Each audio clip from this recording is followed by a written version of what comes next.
રામ રામ ખેડૂત મિત્રો, ખેડૂતોની ચેનલ સૌરાષ્ટ્ર માર્કેટમાં તમારું હાર્દિક સ્વાગત છે।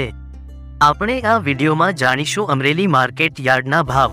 પણ તે પહેલા જો તમે ચેનલમાં નવા છો તો નીચે આપેલ સબસ્ક્રાઇબ બટન પ્રેસ કરી ચેનલ સબસ્ક્રાઇબ કરો અને બેલ આઇકન ઓન કરો, જેથી કરીને દરરોજના તાજા ભાવ સૌપ્રથમ તમે જાણી શકો। હવે આપણે જાણીશું આજના ભાવ। આજના ભાવ આ પ્રમાણે રહ્યા હતા।